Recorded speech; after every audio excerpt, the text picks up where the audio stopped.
A growing business in Benson looks to ease the pain of closing grocery stores in rural communities. That's just one of the things you'll want to hear about to start your day for Wednesday, May 15th. I'm Colin Shope, and this is WCBU's On Deck.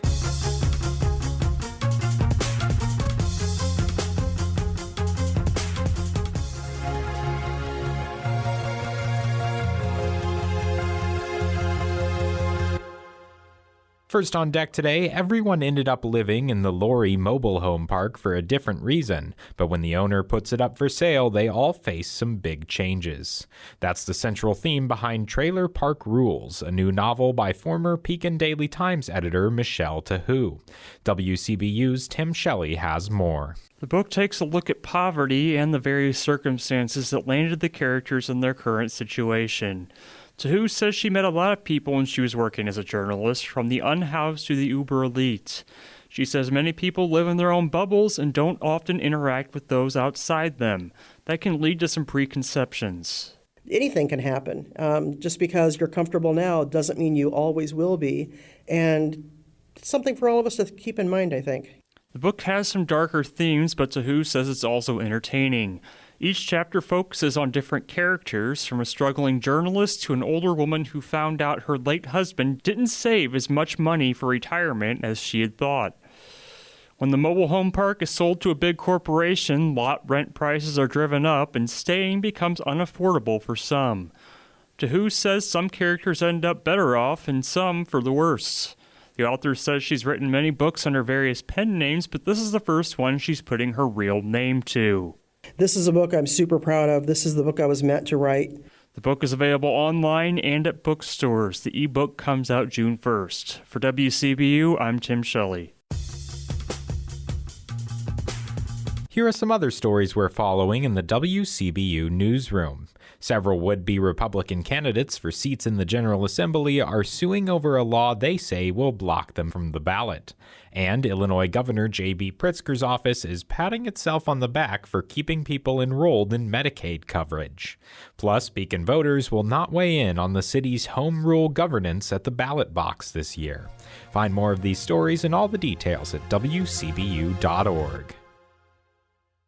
Lauren Reedy remembers walking rows of corn and soybeans on her grandfather's farm outside of Benson, Illinois, and being confused that she couldn't grab and eat fresh produce off the stalk. I just thought, okay, when I get a chance to steward, I really want to grow food that I can eat. I can pluck it, I can grab it out of the ground, and I can feed myself, I can feed my family. Now, Reedy's sister, Corey Scott, lives on that farm with her family. Together, they've made several acres surrounding the farmhouse a flourishing field of elderberries, asparagus, beets, potatoes, carrots, and more. Here's Scott. We again, intentionally planted a lot of products that we knew we could kind of bulk harvest, things that all come due at the same time. Potatoes are ready to harvest all at the same time.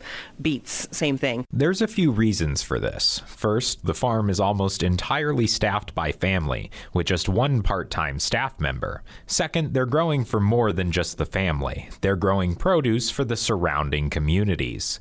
Together, Scott and Reedy run Farm Family Foods, an online marketplace of produce, meat, dairy, soaps, and more, with weekly pickup locations scattered across central Illinois. Grocery stores are closing in nearby communities like Roanoke, and the nearest options end up being a 40-minute drive away or further. For folks to have to drive weekly so far to get the basics, it feels almost unfair. Like there's gotta be a better way. It's important to the sisters that the rural communities have access to fresh types of produce they may not choose to buy during weekly grocery runs. Scott also points out potential health benefits. We've got a lot of doctors, nurse practitioners, nurses who are all saying, I'm recommending my patients come buy their groceries from you because I know it's better for their health. And so that's a really cool thing. And it's like an added bonus to what we're offering, right? Of course, not all of these products are coming from that one family farm. Since starting online sales last year, Corey Scott and Lauren Reedy have partnered with around 20 farms and a few small businesses in a 40-mile radius to sell their products. They're also members of a Fairbury-based farmer-to-farmer marketing and delivery service called Down at the Farms. They cite the group's co-founder, Marty Travis, as a mentor and inspiration for farm family foods.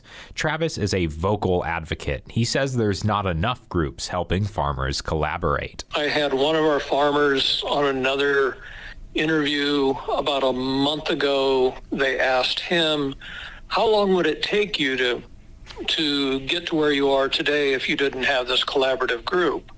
He says 10 to 15 years, and he's been in our as one of our farmers for about 3 or 4 years. Travis says the group sweeps business and distribution issues out of the way and lets farmers do what they do best for as many people as possible. Everybody is really, really committed to providing the absolute best quality that they can. And this is an experience that we continue to have opportunities to grow. Back in Benson, Farm Family Foods is pursuing their biggest opportunity to grow yet, a brick-and-mortar grocery store.